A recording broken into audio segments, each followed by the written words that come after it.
speakers. One of the speakers is the author herself, Thenjiwe Mswane. Thenjiwe holds a master's in anthropology. She's currently doing a PhD with SWAP, Society Work and Politics Institute, the institute that is hosting us today at Wits University.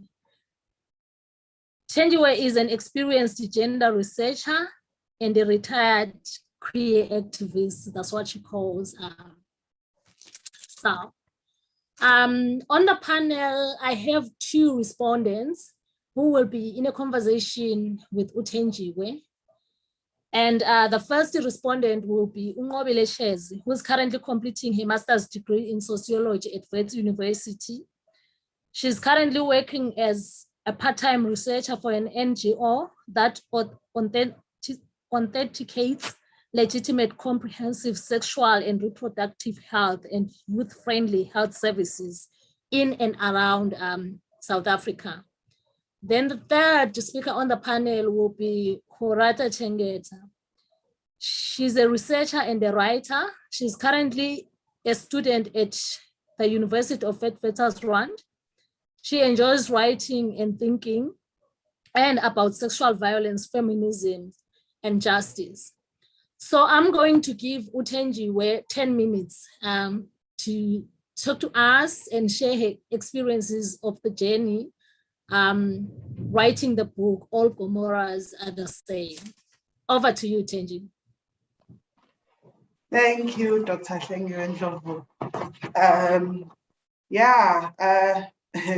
I know that this is an academic book launch because only academics will give you 10 minutes to talk about yourself because nobody loves the sound of their voice like us. So first, thank you to SWAP for launching me. SWAP is the institute where I'm doing my PhD, and I have definitely ghosted them for most of this year. So I appreciate you hosting this and finding me for this creative project, whatever it is. And sanibonani to everybody who's watching. This is very weird. Just talking into a void is a weird thing to do for me. Sanibonani. About writing the book. Writing the book took about a very similar process to trying to do a PhD or anything else.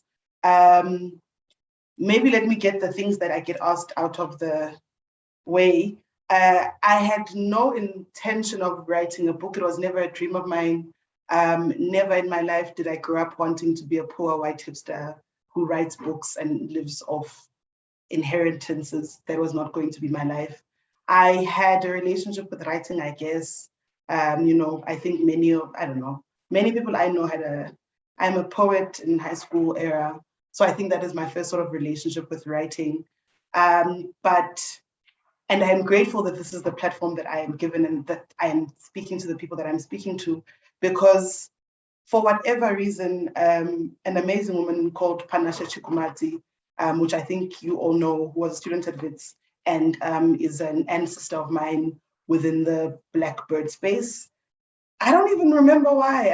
There isn't a reason why that I can remember why Panashe told me to write something and send it to Thabiso.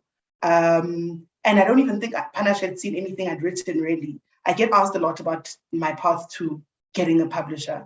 There wasn't a thing. Panashe and I were in a conversation, I don't even remember where. She said I should contact Thabiso because she thinks something about my writing. I think it was even about tweets or something.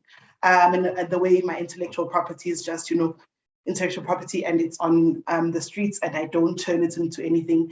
And she had not been the first person to say that. I know Nqobile had said that as well about some of the things I write. I'd written this piece about someone else, and I just write on social media, and it's there because that is my relationship towards that. They're there. Consume them, don't consume them. I don't think books more important than any other form of thinking and thought and expression. So yeah, Panashe says, write something, connects me to Thabiso, my publisher, and Thabiso asked for an interview. This is around August, I think, and I thought about this as I was thinking through how I would introduce myself. That was around August, and at the time I just started living opposite the actual Jakana studio place. So Tabiso calls me in, she goes, what would you write about? I trust Panashe's word, what would you write about? And I think about my life. What do I know? And I am a Black girl from Mbali in Pietermaritzburg. I have a mother, I have a plethora of sisters. I'm closest to my younger sister. And I wonder what a conversation between the three of them would look like. And so first, it really did come from an imagination of the people that were in my family. And then I got bored with the idea of my own family because, they're not as exciting as the characters of this book. And as soon as I started doing that, the characters manifested. And also more so because I hate the academy with everything inside of me. I don't know. It's such a love-hate relationship with, I can't escape the space, but I know that this is a space of knowing and thinking and being the many different things that I am, which is I really am somewhat not your average, I'm not the person that the white school that I'd been raised in raised me to be. I came to question many things, but because I am raised in that school, I questioned in English at some point. I questioned within institutions. It was just a thing that I could do, and so writing was one of those things that I've been taught how to write, I guess, through all of these ways that I've existed. But even when I wrote very early in my life, I had a thing with language and going, it doesn't sound like the way that the people in my life sound like. And so then English eventually, I get bored easily. So English then eventually bored me, and the characters were speaking many different things as they existed in my head. And I borrowed from everyone and everything around me. I borrowed from, so a lot of the places that are in the book are places that I know of and have been to. And some of them are places that I imagine going to, or I imagine these people would go to. And I'm always interested in music, again, because I'm interested in all forms of knowing the world. And so that becomes a part of what these characters are interested in. Makhosi is interested in, or even if she doesn't necessarily say it, she has a relationship with music and the things that music mean to her at different points of life. And so that was one of the things that this book does. I'm interested in memory. Who remembers who how is very interesting to me. When Umkhulu remembers the fence versus when Udud remembers the fence. So yeah, it's a conversation between three women who have walked very similar. They come from the same lineage, so they have walked very similar, but the ways in which they've experienced these three things, these similar things, are very, very different, and it just gives you perspective of how everything shapes us and shapes the people that we become. Who Makhosi becomes is shaped by the fancy boarding school she goes to. Who Dudu becomes is shaped by where she had come from in Bofana. Who Nonhle becomes is shaped by having experienced these older women just struggling with life. And these women choose, while they are being hit by very similar oppressions, they choose to process and navigate and deal with that in very different ways. And in some parts, it feels like they lose each other. They feel like they're losing each other, but they're trying really, really hard to make space and to hold each other. But in that holding process, they're also existing in the world where they have to hold the men in their lives, which is, one of the conversations that when you think about feminist thought a lot, which is a thing I do, is what do we do with the men in our lives? What do we do when we love them and all of these things, and how do we navigate that? And just me coming down to what eventually became my PhD process, navigating the masculine and masculinities, and just how masculinities exist in this book as just almost a background, but like that shapes a lot. And because did I say that I don't know? See, I'm doing an academic thing. I don't know if I said that when I started the book in 2016, I was doing my master's, and then I was researching Black women as well. And then I hated the academy so much that I needed to write also. So when this opportunity came, it was exist outside of the academy, because all you can do is keep going, I can't breathe, the canvas is white, I feel the most colored, and all of that conversation. And now, and why the fuck am I stuck to this thing? And I know why. It's, it's a form of expression and I can exist in it in parts. But at the time it was, if I am writing a master about Black women, for Black women, as a Black Zulu woman, so it was specifically about Black Zulu women, as a Black Zulu woman, and it's going to sit in an archive at WITS, this book is an opportunity for me to have all of those conversations and to interact with all of the voices of the women that I did actually experience and were real in all of my field sites, in a way that may be more accessible to them. Also asked earlier about, and people ask this a lot about sales, and I always say, I don't ask a lot. I'm not that,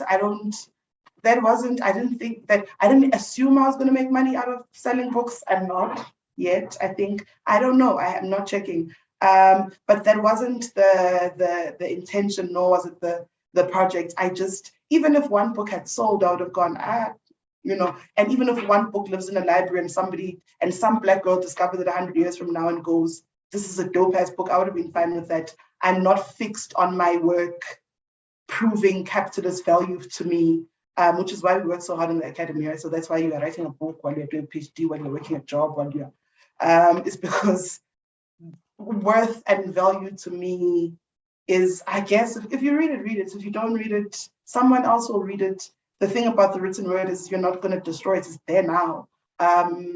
And that is me about this book. But it is available to be bought at Blackbird Books, Africa.com, at Cheeky Natives, at Exclusive Books, and a lot of independent stores. So buy it. But the project of it was for me to think through existences of people like me outside of the academy. And turns out anthropologists make for really great novelists. And there's an entire section of anthropology that argues that the African novelist is the greatest ethnographer. So that's that with my ramble about this book. And yeah, how was the process? It was therapeutic when I was writing during my master's process. It was haunting and I hated everything about it when I had to write properly to submit, when it was a thing I was doing and not an escape from the academy. I had to, it was really tough. I had to have very many conversations. So because the book had started and these characters had already existed, they were having conversations, and yes, they were having real lives inside of my head, and I needed to mute them at some point. But deadlines were hit. Not that I met a lot of my deadlines, Jem. I want to say that as well. So I started in 2016, finished in 2020, because in the same way that I treat my academic experience, I'm not in a rush. It will happen when it will happen. I really like thinking through my thoughts outside of deadlines. They're useful. I probably won't meet them though. So, and I had a publisher who was very, very patient with that process. I needed to silence the voices sometimes. And what helped me finish this book was starting a PhD. So when I had to do my PhD and start doing PhD stuff, and between the finding a supervisor and struggling with this, then you need another escape, and then I was able to push the book more. So I started the book is, this writing is always an escape from the academy for me, but as an expression of the fullness of existing outside of the academy, the way that Makhosi explains my song and performance and movement. These are things that I think about that, yes, words in the academy can't capture well, because in epistemology, it doesn't even sound like a cool thing. So that's that on that. And yeah, Achaka Tsotsina Spoti from Mbali wrote a book. And people are reading it, and I'm really glad that people resonate with it in the ways that they do. And I'm particularly glad that Black women are making the links about our Gomorrahs and which of those are the same and which of those are not, and where can we hold each other best in our Gomorrahs. Because if anything, the white colonial project was very divisive, and if it intended to, and we know this with just the ways that men in South Africa are constantly trying to divide Black women on social media. Just like, I hope that this book makes Black women see each other, even though sometimes their pains look different. It comes from such a similar structure, and evident, like not evident, yes, the overall thing of what I am having, the conversation I'm having about with all of these women, and the women in between, the Nombus, the Madlaminis, the drunk aunt, the Uzama, the best friend, the girlfriend, the many girlfriends that Makhosi has, the Uslindile who goes off to another country and goes through the most because Europe isn't that great, is that in the bigger scheme of things, and I don't know whether looking at a big scheme helps us either, but in the bigger scheme of things, just going, cool, we're all oppressed by this, like the same thing. Where also do we meet each other so that we can work towards something? I don't know.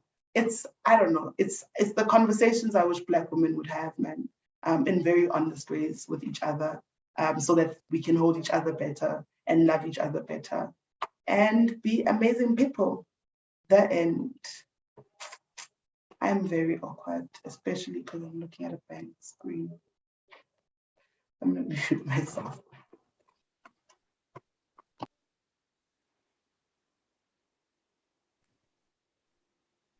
Okay.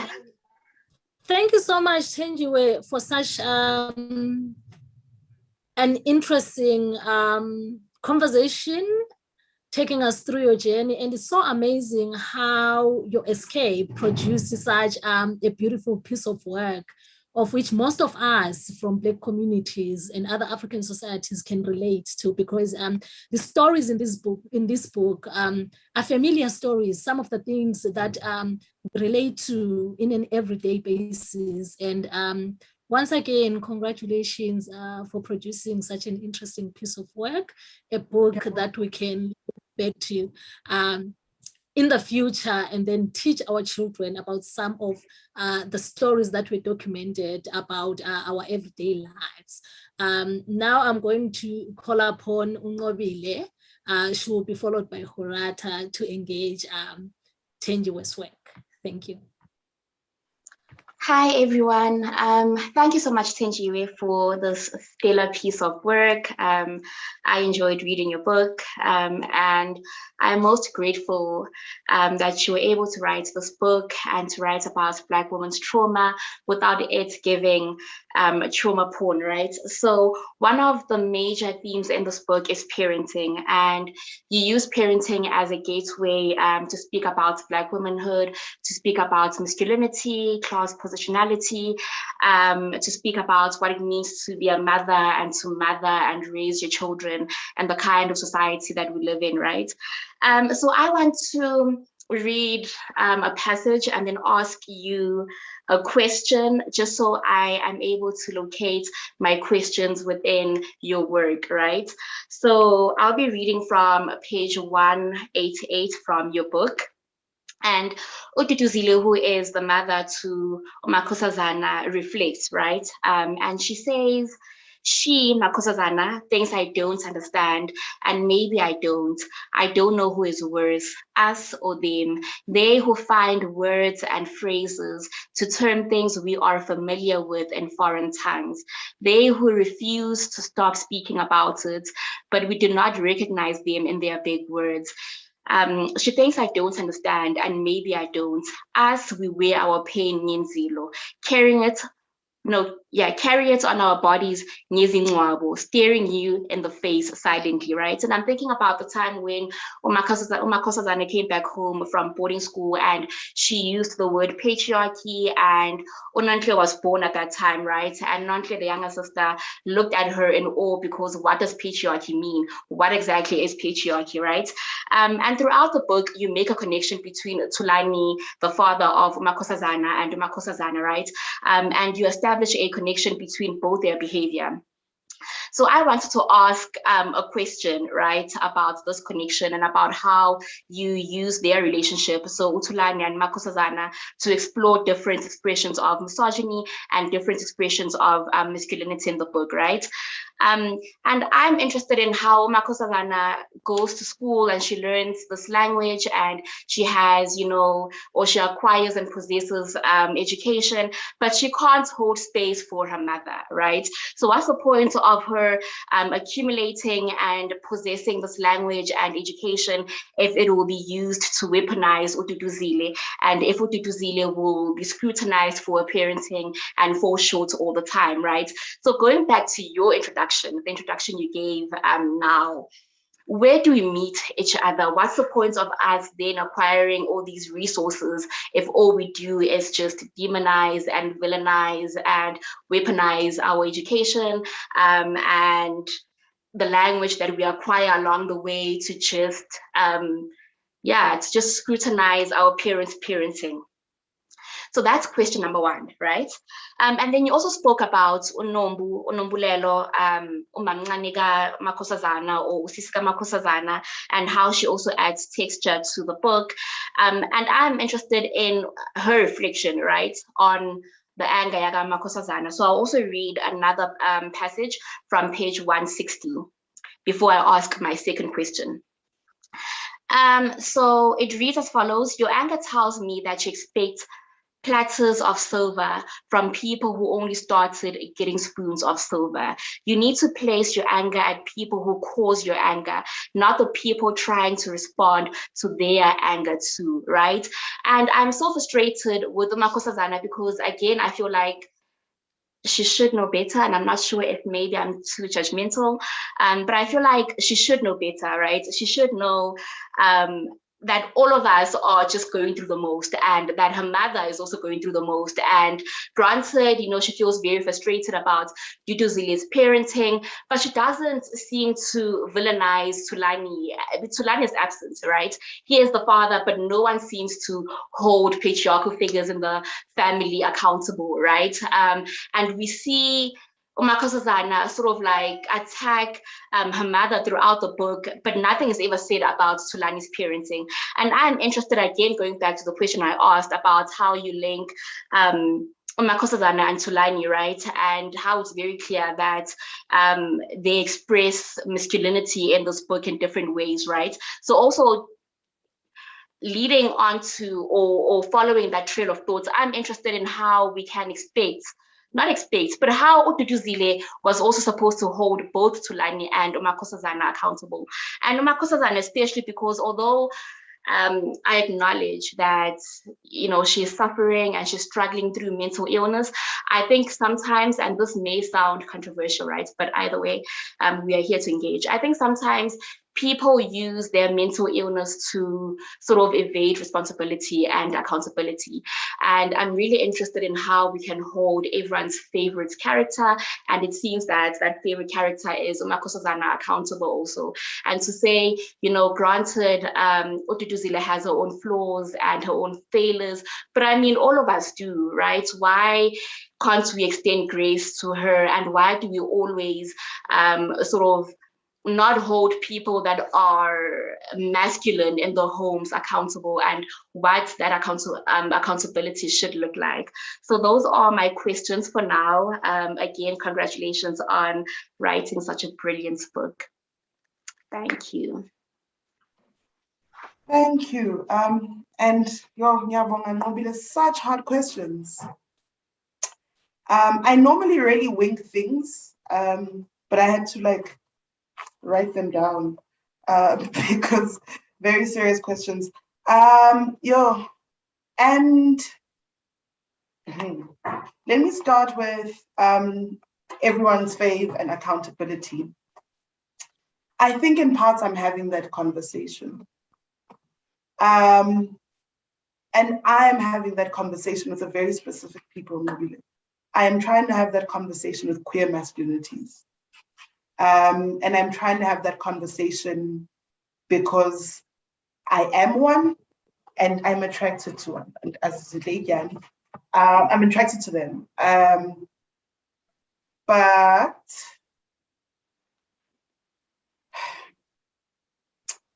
as a collective of people, for me, to queer masculinities in particular, and here I mean masculinities who embody masculinity, even if it's not in like dress, and masculinities who hold the attributes of masculinity, so wealth, class, then maybe the actual masculine body, what are the other strength and fame and whatever other of those things that are attributed to masculinity that queer people hold in their bodies.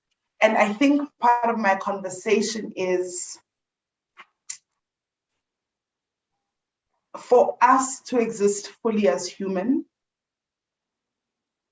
we need to accept our humanness. And now in 2021, and even as I was starting this book, I was on and off with it. We have celebrated our existence for the last, since the first Pride in 1990. And it is not enough that we've only had that shorter period of time to go, we exist and we're proud and we're really, really happy. But in that time, we are doing ourselves a disservice if we don't go, we're not perfect as a people. We don't exist in a bubble of we are never able to err. We exist in a world where we have learned to mimic violences. We have learned to live in a world where we have to mimic violences to survive. We have to appropriate particular violences. We have to perform them. I personally definitely have to maybe not speak that long and brief if I look masculine so that people don't clock that I'm a woman so that I can navigate safer. I recognize that. But I also fully recognize that that type of a body and that type of ability to take on masculinity in that way where people legit think I'm one of the Grotmans, it's a gateway and it's a thing that allows me in parts, even if it is the crumbs of power, when you take on masculinity, it gives them to you. And part of what I'm saying is that it's not ours. We cannot become the people who have hurt and perpetuated, no, hurt people don't hurt other people, get over that. And I am also having a serious conversation about mental illness because my God, even that conversation is wildly dishonest and severely classist because we don't offer poor queer people with schizophrenia in the rural areas the same kind of grace.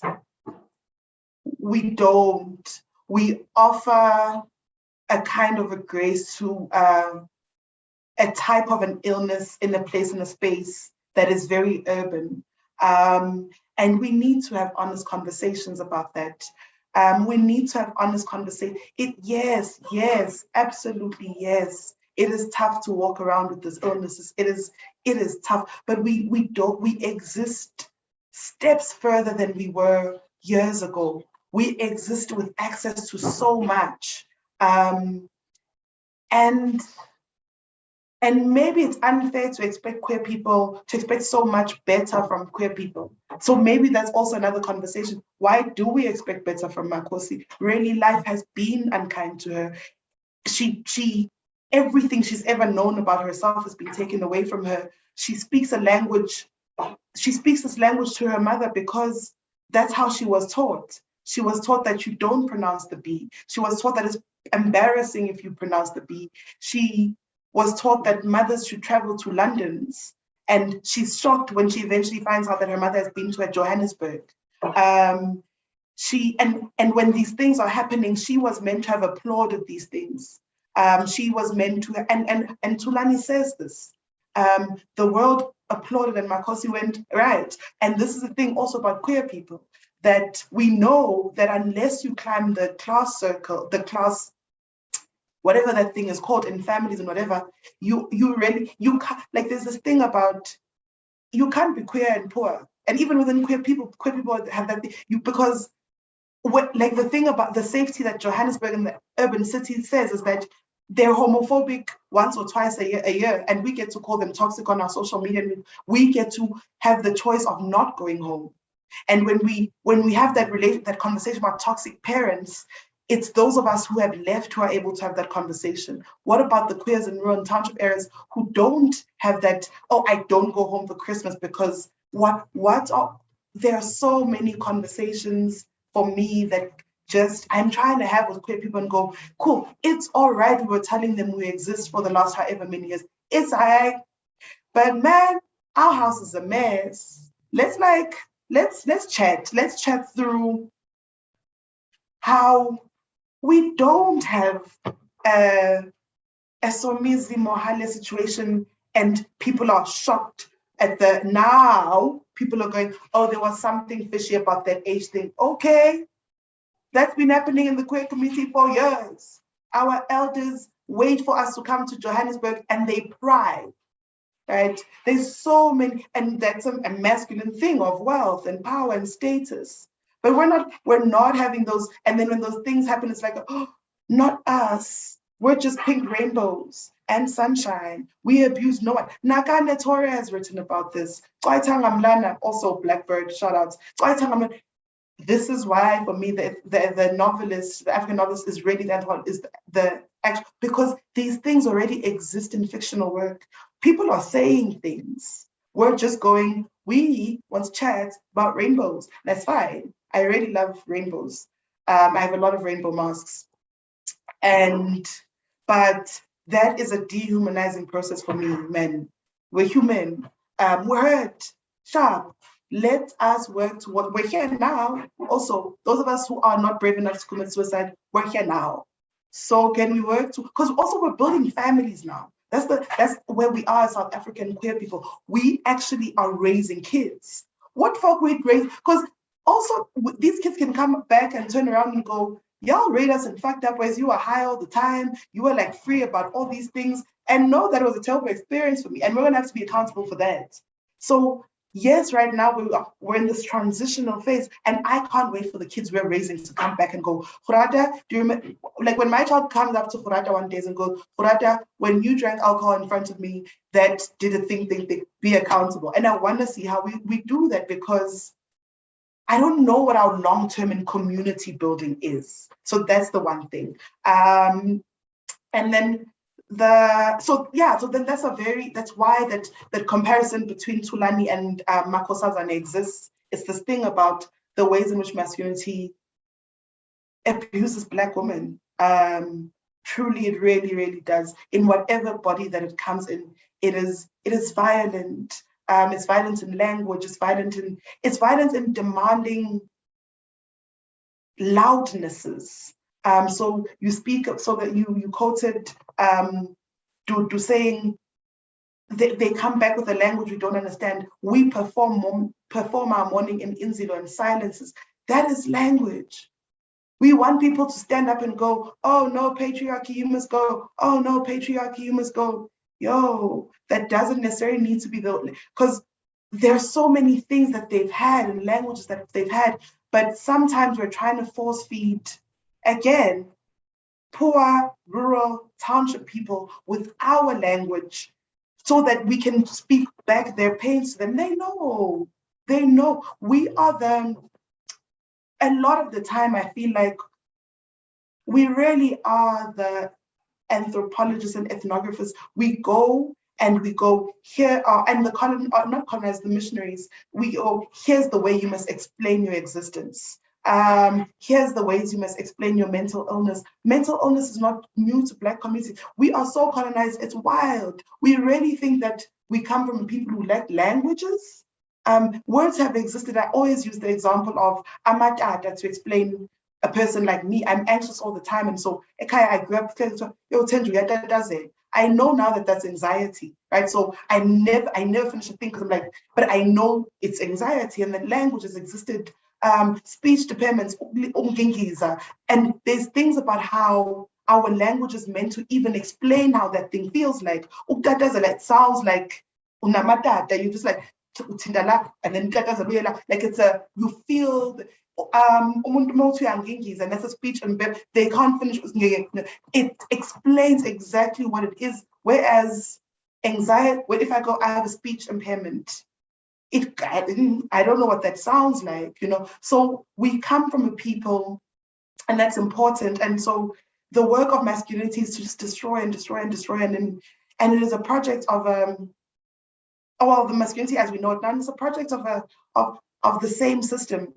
It's such a colonial system that doesn't see Black women, it always sees them as like empty slates that must be deposited into, So that's what I'm doing, that Thulani comes into this woman's life and I am going to marry you and you're my empty slate because for whatever reason. And then this woman just does the things that will work because she realizes that, this person, in fact, the biggest thing Thulani was going to do is marry me. He doesn't, like after that, he's just deteriorating and deteriorating and deteriorating.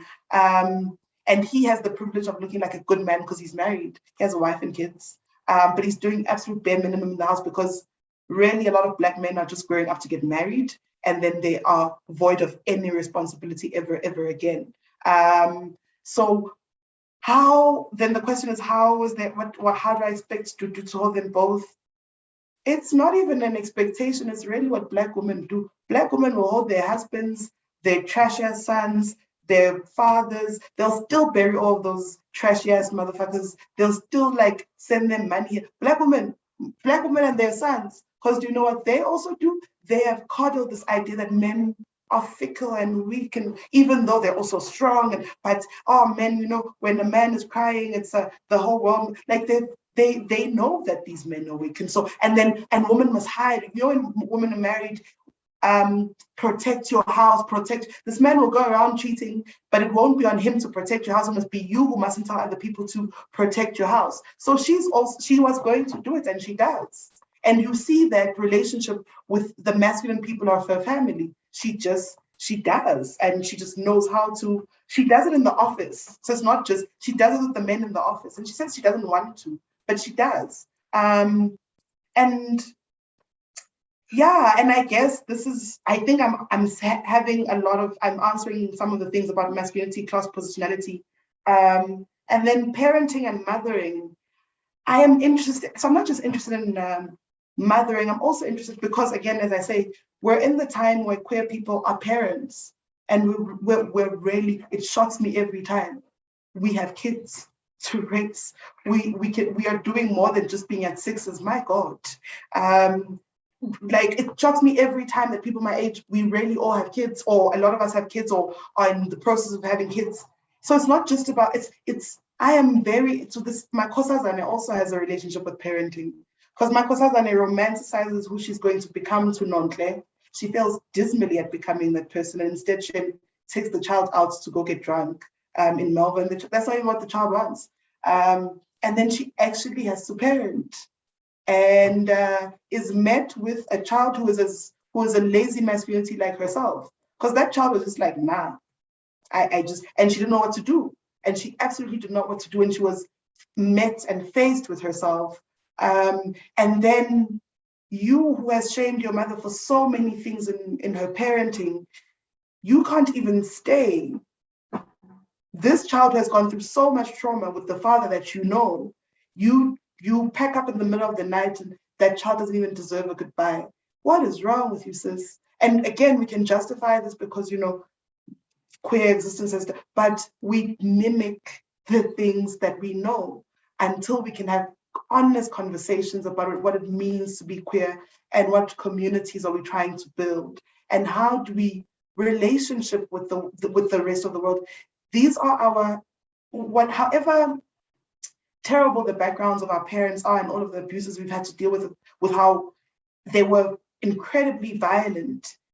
Unless we're creating a community without grandparents and or all the children will have like grandparents of choice, these are our kids' grandparents. And those relationships are almost often very separate from the relationship with you. Your parents will have a relationship with your child. That is, you will watch them be a grandparent and go, you can do that. My father, for example, buys my child takeaway. Never. My father always remembers to go to McDonald's. I'm like, who taught you that? My father would tell you the food is at home. So that's a different relationship. And what do we do with those things? Do we go, because of my trauma, I will deprive this person of this? So I hope I've answered you without speaking for too long. Yeah, Bowman, I'll wait for your question. Thank you, Thenjiwe. Right away, we're moving to Gorata.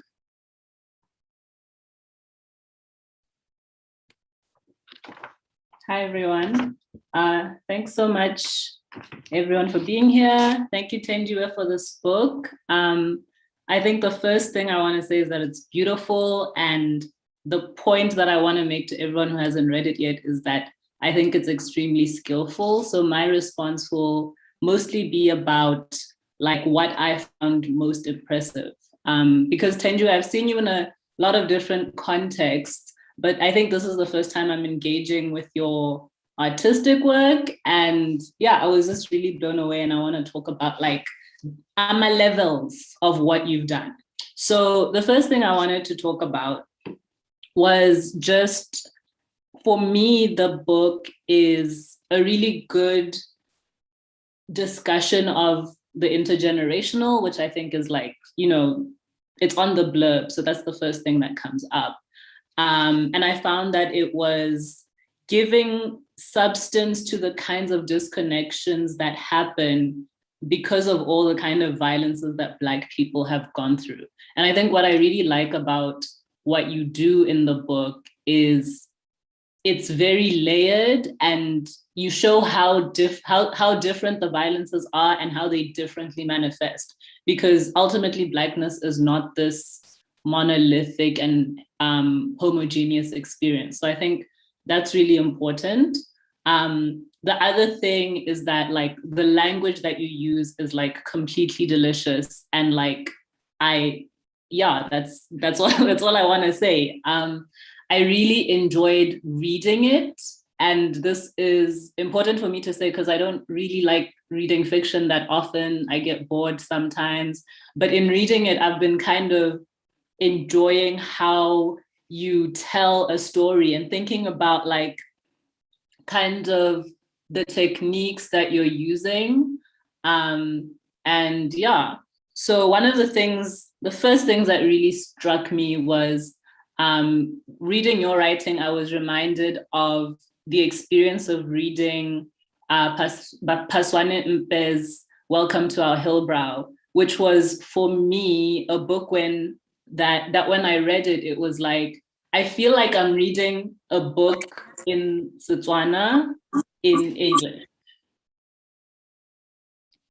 And that was like, I think something similar is happening here, even though like, I'm not necessarily like fluent in isiZulu, it feels the same in the sense that there's definitely, even though it's like being described in English for the majority of the book, what you've done with it is you've made sure that English does not conform. You've challenged the ways in which, or let me say, you've challenged the ways that English is supposed to work, but you've also reflected how Black people use English and how even within your writing, you can see a specific kind of word, like a specific kind of worldview just through how you use the language. So that was one thing. Another thing I thought was important, which I assume that many people will bring up, is the representation of queerness. like there is, I think, an importance in having queerness represented. And I think the way in which you kind of tackle it in this book, for me, was important in how it was like the everyday and it wasn't sensationalized. I thought that was really important. And also in terms of depicting the violence of homophobia, what I think you did really well was show how it looks like when it's not making headlines and how it looks like when it is being violently enacted against a Black woman's body. And also the multiplicity of queerness, right, is that it's not just a situation of, it's a political issue, but it's also fundamentally one which affects the everyday. And I think that the way you depict the reality of it and the grayness of, you know, that life experience is really important. So for instance, when I was reading the instances of Makhosi in her early days in Res, and also like the early days of her sexual encounters with other girls and women, what I thought was really important was how it's interesting that heterosexuality and heteronormativity are still there, but they present themselves, or you present them in extremely subtle ways, because that is how they work. There's the legal aspects of it, but what is really important, and I think what is important about literature, is showing how these kinds of incidences or these kinds of issues affect us on the everyday level. So for instance, I'm thinking of the part where Makhosi is being told by her friend, like, Chomi, if you get a boyfriend, I have a boyfriend, no one's going to suspect that we're lesbians, right? That's really important. And then the other thing I was thinking about was, in terms of the intergenerational conversation, ideas on love, and particularly for me, the way you represent the disconnect between people of different generations. For me, like, it was a very kind of precise way to show the pain, right? Like the scene where Makhosi is speaking to her mother and she's like, you know, you sent me far away, you don't want me here, because they sent her to a boarding school. And she's like, well, you know, you have all, you know, like, how can you speak to me like that? You have this beautiful experience. We've given you this luxury. And when I was thinking about that scene, I was thinking about how, you know, this is such a common experience that, like, in our parents striving for better for us, there also becomes a disconnection. And I think it goes back to what you said on parenting, in the sense that, you know, the things that we give children and hope that these will fulfill them are not always going to be effective. And I thought that was a really important part of the book. And then there was also, I think, what I wanted to talk about was how vivid the details were. I felt like I could really see all the locations in my mind, like the town with the factories, the boarding school set up. It was kind of like watching a really good film. Like, I could picture it super vividly in my mind.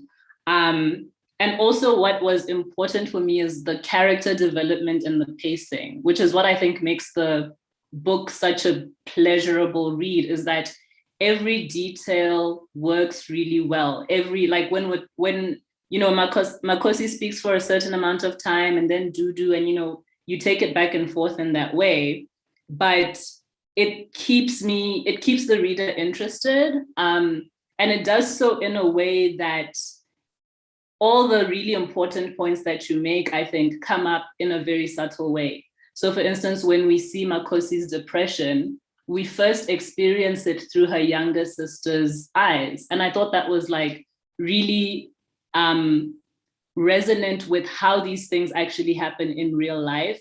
And also, like, it's very accurate in the sense that, like, of course, Nonhle would be the one to recognize that Makhosi is depressed, because, you know, she's looking up at her, whereas maybe maybe Dudu and Tulani are, as her parents, not able to be engaged. and to notice those kinds of things. So I think in the way that you write and you switch these perspectives, what you're also emphasizing throughout the book is interconnectedness. And I thought that was a really beautiful thing to do. And I also really appreciate the humor of the book. There's a part where you describe, or Makhosi describes one of the girls in her res as having shoulders that look like hangers. And that was like really hilarious. And there's all sorts of like instances like that in the book, which I really enjoyed. And then finally, I just wanted to comment on how, for me, you know, it sounds cheesy, but like, as I've heard from my literary colleagues, the power of literature is how it's able to make a political message in an artistic way. And, you know, while I was reading the book, I was, you know, I think you just had these very subtle zingers that were really showing how, what it looks like to think about a political issue from the everyday perspective from an individual. So in the beginning of the book, we have Makhosi talking about fences and what they do to a community, which for me was like about, you know, privatization of property. And then you have the scenes with Eli, and at some point you write, you know, Eli is this Nigerian kid in South Africa who doesn't have a community, and no one really cares that he is, you know, becoming addicted to drugs or that he's using drugs or whatever. And you said shame works within a community. And that really shows that, you know, xenophobia, or like these kind of big words that we have for these situations, don't really tackle what it means for the emotional experience of the person and what it means for the human experience of the person. I think the other example I wanted to refer to was also in the beginning of the book when Duduzile is speaking about her job. This was making me think of what it means to be a police officer, and also how complicated social problems are. So for instance, I'm like an abolitionist, and I'm like, you know, screw the cops, dismantle the system because, you know, nothing is working. And at the same time, the way that you describe through Duduzile's eyes why the police are incompetent, and how within, you know, the people that we want for protection, there are these structural constraints. I think it really puts forward the idea of empathy. And I think that is really important. And for me, that's what I really valued about reading it. And the questions I have for you are, I just want to know like what if anything you struggled to write about, and also what you think has been the most surprising thing about the reception of the book. Thanks.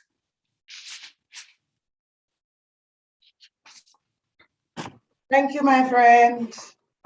I'm not going to pretend we're not friends. We all know each other, but none. If anybody's watching, everybody on this panel knows each other because the world is small.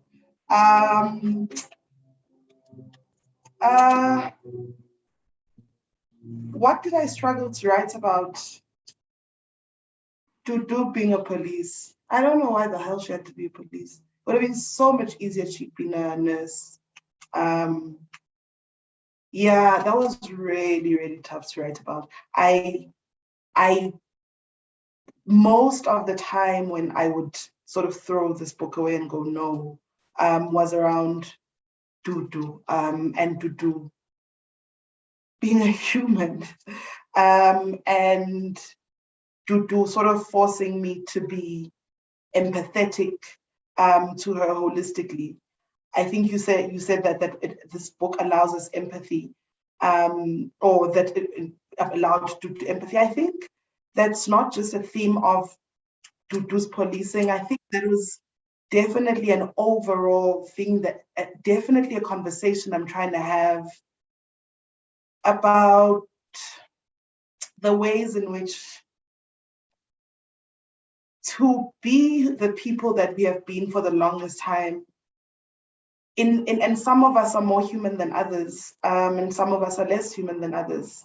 And there are moments of humanness. I think Makhosi's humor does that for me. Like Makhosi's humor really brings her alive. But we've been navigating for a long time ways of non-humaning. And I think I'm trying to say to all of us that if we're going to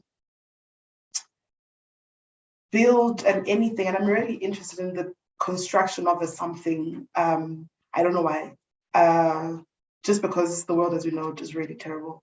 I want to steal my friends and move to an island with just all of us. But if my friends and I are ever going to disappear to an island where there are all of us, I need to constantly to think through the ways that they've been made non-human and the ways that I must participate in humanizing them. And I think even though these aren't the things that I like, it wasn't conscious decision at every point, Gorata. In fact, you spoke about my writing and you called it delicious and layered, and thank you for that. But it took me a very long time to go, I write well, and I assume that that's just how Black women experience. But I was very, so even my thing with language, for my whole master's process, I remember I struggled, and it was a back and forth of, I don't know how to write like everybody else. I don't know how to write a literature review like all of my friends. Mine will definitely like want to insert 700 other songs and talk about how the song is performed now at another place. And I think just going, maybe I can, or not even going, it was the accepting that I don't need to exist in that space that then allowed me to be able to write the story in the way, because my brain thinks about all of these things. When I imagine place and space, I imagine music in the background, and all of these things for me come, and so there always are images. It's not just voices. Everything comes to me as like images, and then sometimes it's voices, but all of those things exist, and yeah, I think if my characters developed in the ways that you say they are, and in the ways that they are human as they are, I really, really appreciate that, because I am really interested in a full, honest conversation about the ways that we're human. Because I think, even though it wasn't my intention, even with the conversation around Ebi and xenophobia, I think part of that conversation was, I do hear these words, and I get, whether we're calling it Afrophobia, or what it is a lack of seeing this other person as human, and therefore removing all the layers of where they come from. And that's how system of oppressions work, right? You must be fixed as one thing, and only that one thing, and upon that one thing I decide to hate you. So whether it's your sexuality, I just go, well, you're this, and nothing else matters about who you are. And I'm interested in communities. And so thank you. I'm really glad that everybody enjoyed it. Oh wait, so the one question was, what did I struggle to write about? And what has surprised me the most about this book, that people really want to talk about books. I am shocked. I am very, very shocked. I've seen book launches, but I didn't actually, I just thought, because when I grew up, they didn't come speak to me. I remember reading, who was it that we read? Nervous Conditions, Titi Dangarema. Never thought I would ever get to like see Titi Dangarema as a human person. I lived with what Nervous Conditions said to me, and I am shocked that writers aren't what the movies in America said. I'm sure I don't have a log cabin to run away to, so that I can like write a dramatic "Don't speak to me," or I'm shocked that writers have to like continue living and do things during the day. So I'm shocked at the entire writing experience, really, and that people actually and that people think I remember some of the things in the book. I've tried reading it. It's still, it takes a lot. So I've been reading it in bits and pieces. It's also people sometimes like DM me about a part in the book, and I don't know where it is, or like something that I'm like, I don't know where it is. I wrote it and, you know, eventually was edited and proofread. Well, Shana was there for most of those. No, I wasn't there for the proofreading. I'd already disappeared. But I know that it's a heavy read and I'm still struggling to, and like, I sometimes don't see the beautifulness. I'm just like, yo, why are these characters? Why? And yo, what's wrong with your head? And then it means I must have honest conversations. And really, I was trying to deflect all of the honest conversations for the rest of the queer community and Black women. But thank you. I think I've now answered both of your questions. Oh, a thing that I was, that you said about the representation of queerness, that I definitely, this I think I intended to do, because I did want to have a conversation about the violences of queerness and just the ways in which you come into that. Often, even when you come into experiences of I am queer, especially if you come into them young and not in a Johannesburg where you can navigate any of the class, they often come, it's all often met with like violence experiences. And then it's in South Africa, well, in parts of Africa, it perpetuates this, oh, it's because of sexual violence that people become, or like a heterosexual sexual violence that people become queer. And we know that this is old and it's ridiculous, but I think it was a very conscious thing for me to write about this white woman, I think her name is Krista, who through teaching Makhosi how to put on a condom is just wilding and is white womaning, so that we can have a conversation about all the ways that it's violent, but without it just Black people violate each other. I think I definitely wanted to do that with that one scene, just to speak about also all of the layers of heterosexuality. So that wasn't Makhosi. I did that. I inserted that in her existence. But I think it carries out well to have the conversation about the multiplicities and the layered ways in which we exist as queer. Well, I remember the book is not coming to, no, I'm joking. I don't know. Thank you, Gorata and Hlengiwe and everyone.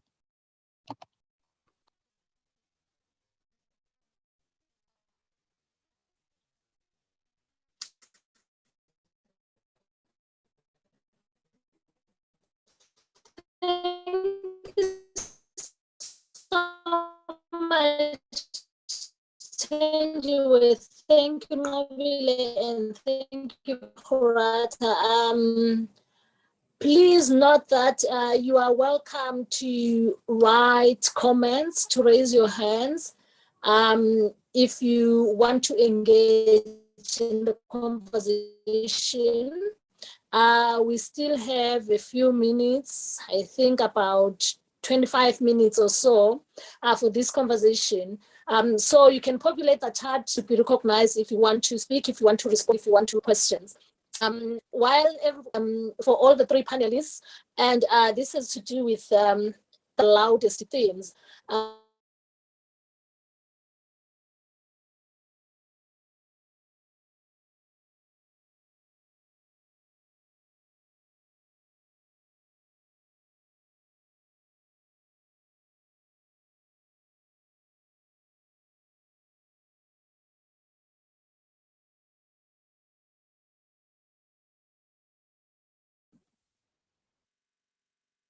Sorry about that. I think I had a network glitch. I'm back. So quickly, my question has to do with identity politics. And I'm interested in the conversation around intergenerational trauma that we read through different intergenerational conversations that we see. And my question really is around the issue of healing. Is there a space of healing from this Black women's trauma? And here I'm referring mostly to the scene where Duduzile is visiting Makhosi, and then she arrives there, and Makhosi accidentally to live with them.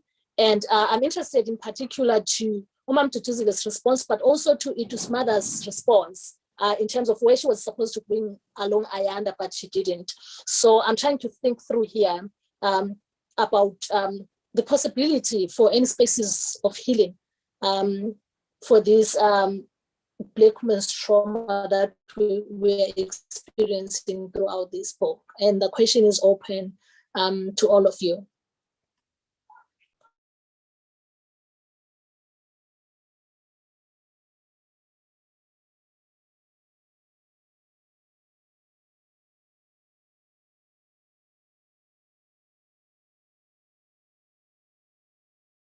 Let me try, and I think I'll throw it to the other panelists. I think I'm in part having that conversation, a conversation of healing, but that must come from empathies and kindnesses. And I don't know to whom I want to throw it to, because have queer people been offered that kindness, but have Black women, and so I don't know who. But for me, the healing is amongst them first, and then for us to be historical in their pains and their traumas, when we present our pains and our traumas, so that they can be sort of a movement towards something. I think context always matters, and I think it's in how South African students of decolonialism had a massive problem with Afrikaans, but not as much a problem with English as a language of the oppressor and the language of the colonizer. And so when we lack those histories, I think maybe we will not be able to meet each other. But I think there must be a space for healing, because then why are we alive? And how then do we continue to exist never healed? And what then do we build if we're stuck here? So I think that there's space for healing. And I think I'm having conversations about the types of seeing each other as human to provide a stepping ground for healing work. I think that there's a lot of violence research and violence thought. I don't know if there's as much healing work that's not like, I'm not used to explain this, but like we know of other methods of healing and alternative methods of healing and all of these, but I'm interested in like, how do we have honest intergenerational? I'm very interested in that. So how do we get to a place where we can all be honest and not defensive and not coming from place of trauma and responding from place of trauma, and not just as one generation, but like intergenerationally? Because I think as a generation, we can work to heal towards ourselves. And, you know, Beyonce said we will heal. No, that's not what Beyonce said. Anyway, but we will heal and we'll be glorious, and we're already doing that work to heal ourselves, and we're going on these spa treatments and we're CITOS and whatever, but we still don't exist in silos, and we don't exist alone, we exist as in histories. So I'm interested to know, when do we heal intergenerationally without it being TRC adjacent? But I think there must be space, because like I said, if we are raising children, unfortunately, these are their grandparents, and we will be grandparents one day. So if we don't navigate healing when we have hurt our kids, which we evidently will, because it is that to human, how do we navigate the space for us to form relationships and collectives of healing that are longer? So that's my 2 cents.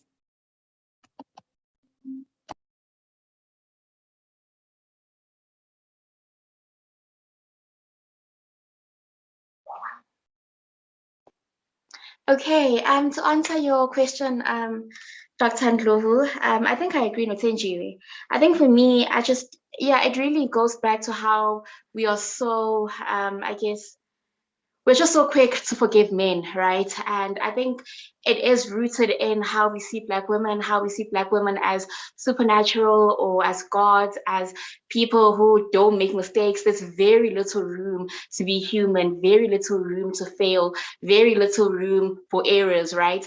And men generally fail all the time, and yet we extend grace after grace after grace, and we just don't do that for women, right? I think I'm also just thinking through some conversation on Twitter about how Black women are so quick to like judge their friends and to unfriend their friends, right? But they won't, dump their boyfriends or divorce their husbands with that speed, right? So I think it really is, when we do choose to heal, our healing has to be centered on kindness and compassion and empathy, and just I don't know, like recognize that Black women are human beings. We are going to fail each other. That's a given. But I mean, can we just be empathetic? Why can't we just extend the grace that we extend to men in our lives, to Black women too? So it's not a matter of, is there space for healing for Black women? We need to create that space. And when we do, we just need to afford the grace that we afford to men in general, to Black women too, and that should be a starting point. That's what I think.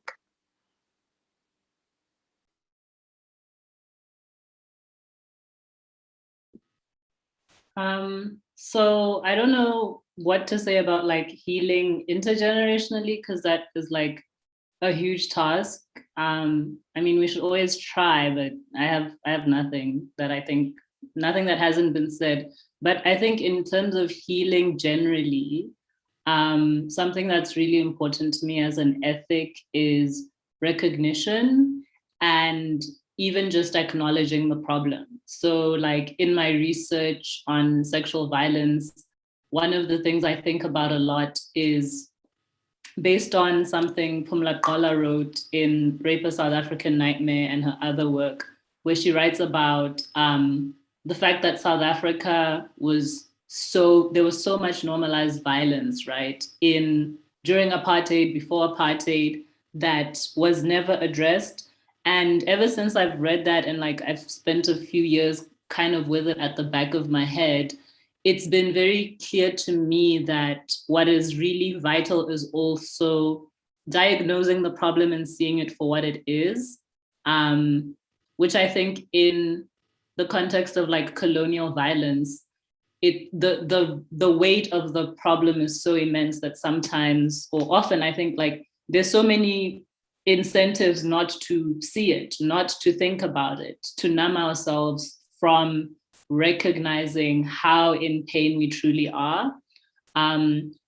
So in thinking about recognition, I think, and healing, another thing I kind of thought about when I was reading the book was how much Thenjiwe is able to put words to. So for instance, there is an instance in the beginning of the book where Makhosi is talking about how cousins will be violent towards each other because the one cousin got money from the aunt, and it's like, that's actually my mother's money, so like we're still above you. Like all of those really kind of painful everyday experiences, and naming them is really important to me as a way of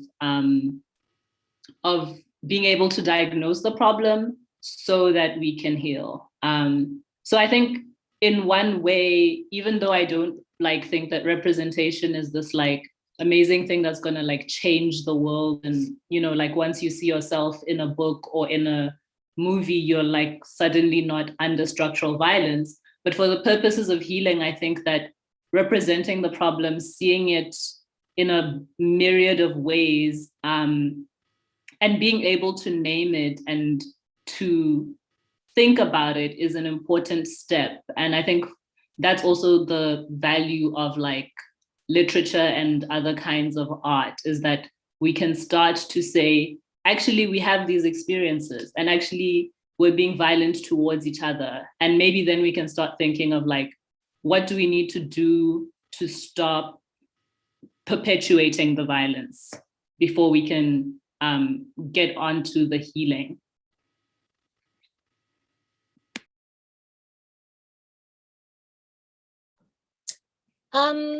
Thank you, Gorata. Thank you for all the responses. I have two questions there, but the other one is not a question per se. So while Rumi is asking when will the Kin division be available to purchase, she's asking for your friend abroad, Thenjiwe, this is for you. And then the other one is a comment from Utu, and it is saying thank you for a very thought-provoking session. I've not read the book yet, and I'm looking forward to getting a copy. Congratulations, Thenjiwe. I don't.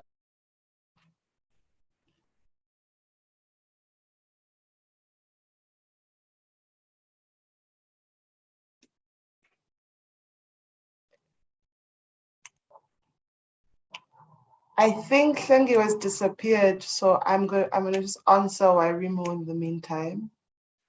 And say, Wairimu, if I don't know how many books I've sold, my friend, why would I know? I'm bugging my publisher about that, but I forgot to follow up. I'm sorry about that.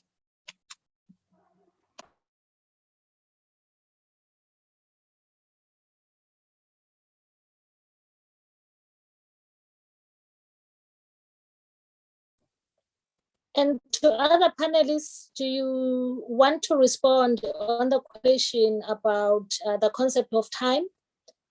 As the comment from Dudu, I'm sorry, I'm having network challenges, so I'm seeing that I'm getting in and out, so I'm not quite sure of what has been heard and what not. But there is a comment about the discussion about the urban and class differences, and thinking about colonial time and the linear idea of time and certain spaces being passed and needing development. If any of you wants to comment around that comment as well.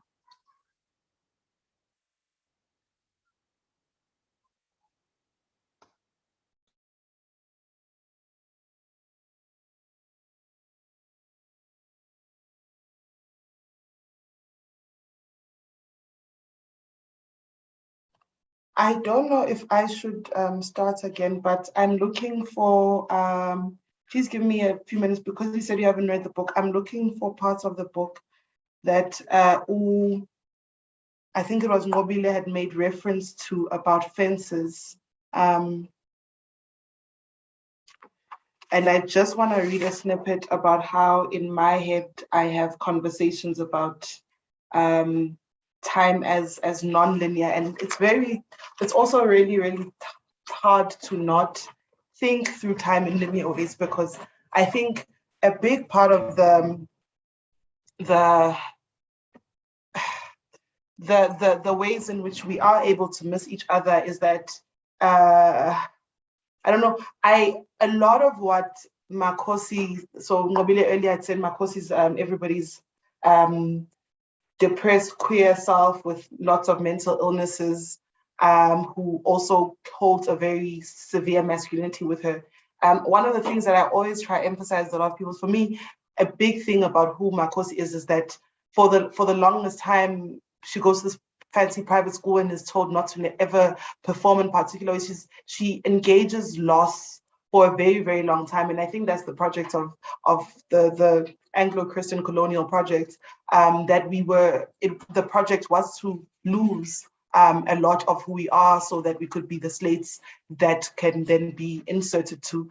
And so it's really hard to not think in linear ways, but I really do try to sort of have conversations about the different eras of time. So this part says, so this is when this is the era of when they had started bringing, I don't know how much of this to read, but it's the era. Okay, let me start here. Umkulu's house is on and let me switch on my video because this is weirder. So let me start here. And I think you'll pick up the era of the British and the cow tax. Umkulu's house is on an old farm, although we call it Kwagogo. I only knew it was Umkulu's house because he told us often. This was the same farm where my father and his father before him lived, Iplazi. Although the fences that once showed it was Iplazi had been taken down, so it was less Iplazi and more Amakaya, even though everyone Ewembesi says we are going Emaplazini when we go there. So maybe it was both, because it had been Iplazi. Wazi Moshelena, umfana kaGraham, kwakungonakele lutho. My grandfather would recite the story of how his grandfather had lived there and there was no fence. The son of Graham then built a fence. They had bought the land, Graham said, which made no sense because he couldn't buy the land. Land belonged to everyone and was fairly distributed by izinduna. Yes, some people had started working for Makulu Graham, but not everyone wanted to work for Graham after Makulu Graham had died. The young Graham was known to be a cruel young boy, unlike his father, Umkulu said. So many people were angry when Graham said he had bought everything and that it was his farm. No one was forced to work for him, but if you did not, you had to give him a cow every year as intela. Even then, people did not understand and many did not give him their cows. Eventually, Graham and the other men from Moy River came to make isimemezelo. They even had a person to tolika, that Uhulumeni was going to come and make sure everyone paid intela. 5 cows, because many people were behind and still owed Graham. Umkulu said the people laughed at Graham's friends and Uhulumeni. Then, one day, Graham's friends came again. This time, they said all their cows had diseases and needed to be killed. This made the community angry. So that very night, they tore down Graham's fence and put it outside his house. No one went to the meetings at Graham's house after that. There was no longer Iplazi without the fence. What even are fences? Umkulu would laugh. Graham's friends tried coming to each household to find out who had taken down the fence. Sabau Kataza, Umkulu would say, told them every structure was its own household, giving them more work to do. The Toliga tried to argue with them, but he was from Kwanongoma. So they remained firm. Izinkolo azifani.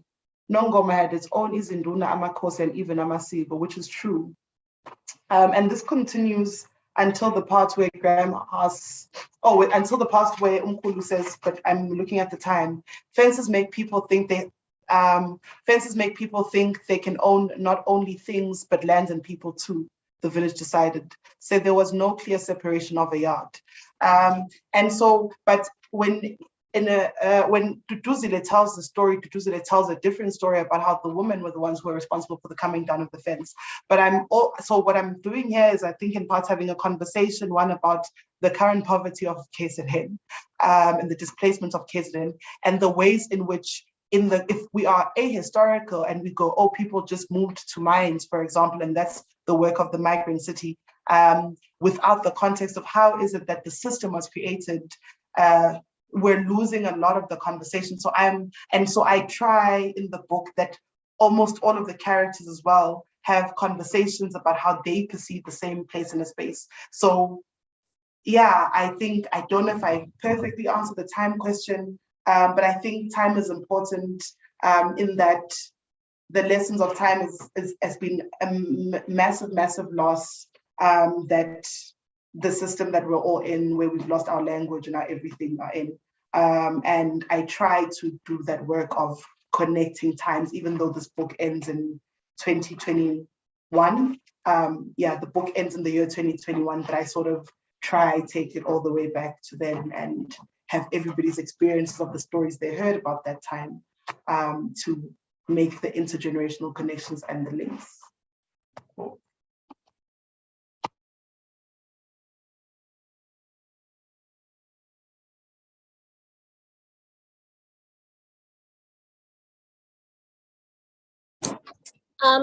Thank you so much for that, Thenjiwe.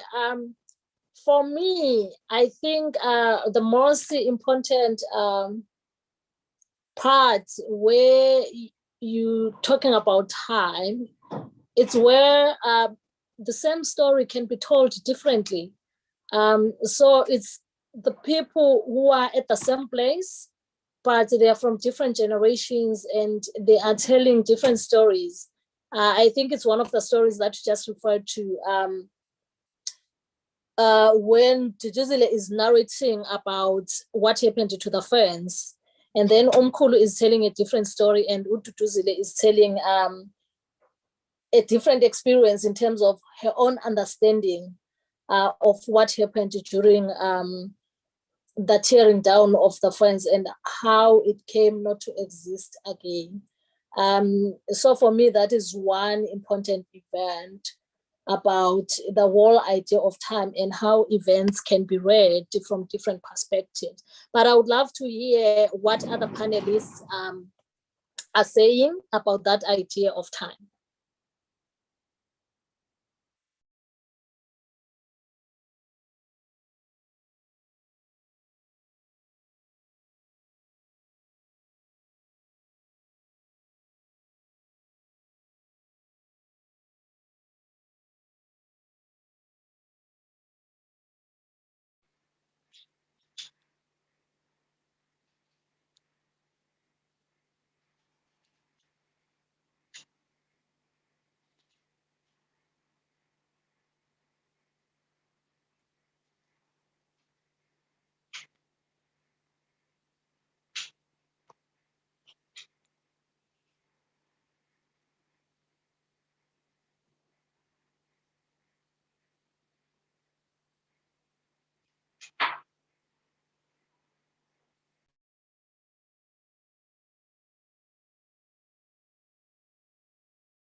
I'll fill this time. I'll read the other section so that was it Dudu had asked, so that we can give you the context of I found it.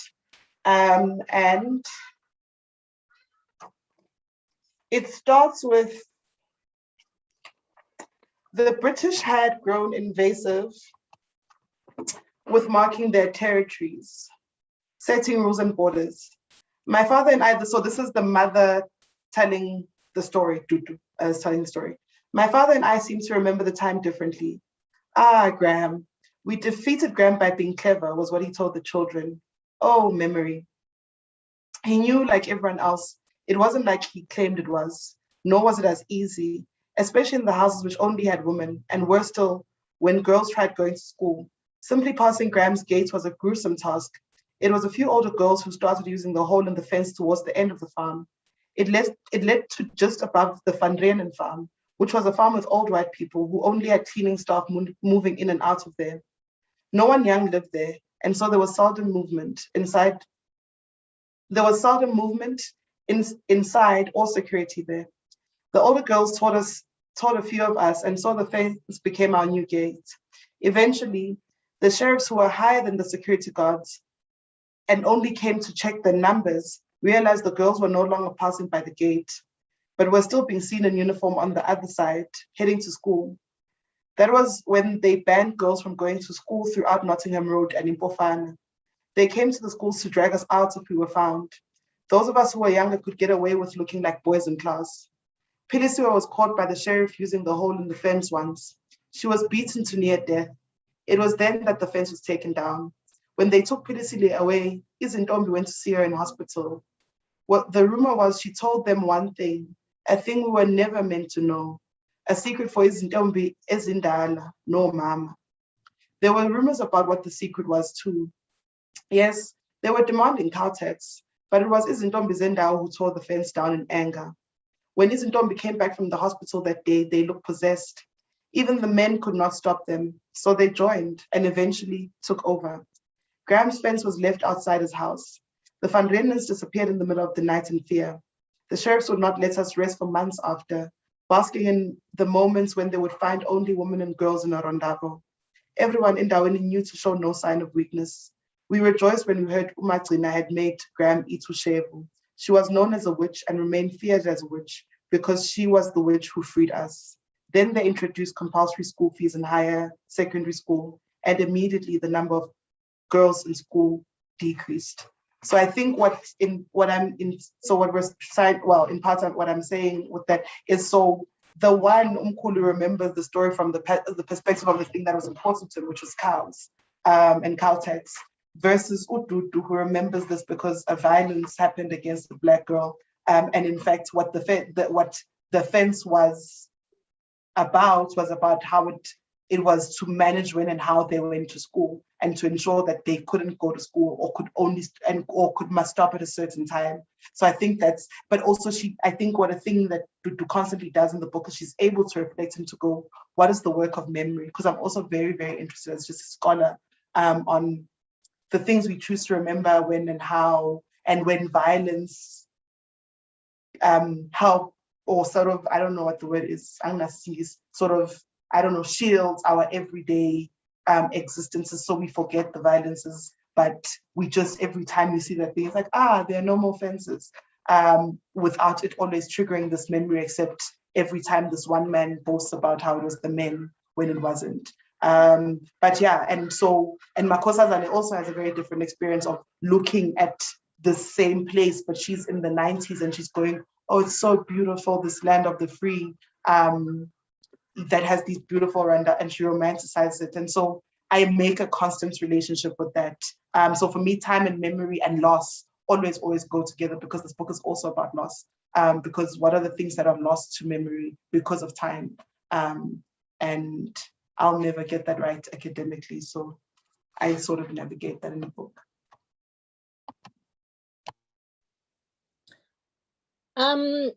Thanks, Thenjiwe. Before we close, one last question to you. So it seems for me, masculinity plays a very important role through different forms of patriarchal domination, but also different forms of violence. But we get to know about all this through the stories that are being told by women or their experiences. Do you have any reason why? I understand the book is being told through the eyes of 4 women, but I'm interested in knowing if there is a particular reason why you chose to silence men at most in this book or in this conversation. Thank you. Thank you. No one's asked me that. I don't know if men can be silenced. That my academic brain is going to go into what are silences and who gets silenced and when and how. I don't think that I silence them. I think I depict them in the ways that the woman I have known, which is that masculinity is lazy. I think that's what I try to show, that it's because it's, in fact, I can't be silencing the book because it's silencing masculinity, because the book starts off with Thulani and absolutely depicts, so I'll read this as well because it's one page, and absolutely depicts what will become the theme, which is masculinity is lazy and is safe in its laziness. So that's why for me, Thulani exists and is extravagant until he gets a wife, and then that's the tool for him to then remain lazy for the rest of his life. So I don't think it's silenced as much as, because even the brothers, they feature in the book, but they feature as just exceptionally lazy. And I just, masculinity allows you laziness in everything, and how you look. You can look scruffy in a masculine identity, nobody judges you. You can gain weight and it's not as big a thing. Just, you're allowed to do anything. And everything is like, there's always a way to justify when masculinities do bare minimum. So I think that's what I'm having a conversation with. And yeah, so I think they're not silenced, and this is why. So Thulani starts off this book off with, we did not bury my daughter. My mother does not remember how old she was when she buried the first of her children. I have not yet buried a child. I have waited on that door every day from the day she left. She left a long time ago. Perhaps it was the day we forced her to grow too fast, the day of her first day at creche. She was too young to start creche. Then she was too young to go to class 1, but she did. Her mother applauded, she received it, worked harder. My daughter is learning how to leave from her first day in school. By the time her body left, disappeared from all our lives, she had been missing to herself for a long time. I watched my daughter leave, and nothing frustrates me more than this man. And this is, so one, he says continuously, I waited on the door from the day she left. Why didn't you look? The woman in this book, look. And what do you mean you watched her leave? Why? That everybody else was actively working at not doing that. And just throughout the book. So even Dudu's father, he is in the book, and there's a place where Dudu goes around Christmas. He goes shopping, and he wants an applause for going to shop for his family to eat on Christmas, and not just an applause. He doesn't drive the car into the yard. He'd rather take a taxi so that all the men and the women of the village can see that he's a good man and he provides for his family. So for me, it's just that like masculinity can get away with bare minimum and still get an applause, and it's just allowed a laziness that I personally wish I had. So I definitely don't think it's a silence per se. Thank you so much, Thenjiwe, for that. Our time is up. I'm not seeing any more hands for questions or any questions on the chat box. I'll give you 1 minute, Thenji, to wrap up and maybe say something about where people can find the book, those who want to buy, and then I'll return the webinar to Swap as the host. I am trying to share screen, but it's not working, and that's fine. So this is the book. This is what it looks like. In Johannesburg, it's at Most Exclusive Books. You can buy it at Blackbird Books. They deliver it the next day, or at least maximum of 2 days. So it's blackbirdbooks.africa. You can get it at Melville, independent stores, and exclusive books. It's in most exclusive books in the country, and it's at Blackbird Books. It's better to buy it directly from the publisher. And it's 295 rands. And yeah, please go buy the book. And if you don't want to buy it for yourself, please buy it for a child in high school, or like a collection of children in high school. I actually don't care for what, all the, I mean, I thank you all for being here, but like, I'm really interested in hearing what Black township women, rural women, people in high school find the book. That's just, and not in a, I want them to say good things, but that's the people for whom I wrote. And that's why I tried to write outside of the academy, so that my work could be more accessible. But also, in this country where people are earning 350, 295 is really a lot of money for a book. So if you're not buying for yourself, please just like buy it for some school and give it to them. Even if they burn it, it doesn't matter. If it reached them and they saw that a Black woman who is in a sporty wrote a book, I think I would have done a lot of the work I seek to do with all of my writing. Thank you, everyone. Thank you very, very much. Thank you, Hlengiwe, Gorata, Nqobile, and Swap as well. Thank you so much, Thenjiwe, and thank you to our panelists, Gorata and Nqobile. Thank you, Swap, for hosting us, and to everyone who spent their afternoon to be with us here. Thank you so much. We really appreciate your time. And the webinar is dismissed. Thank you. Okay, let's rush to swimming. Okay. Oh, everyone.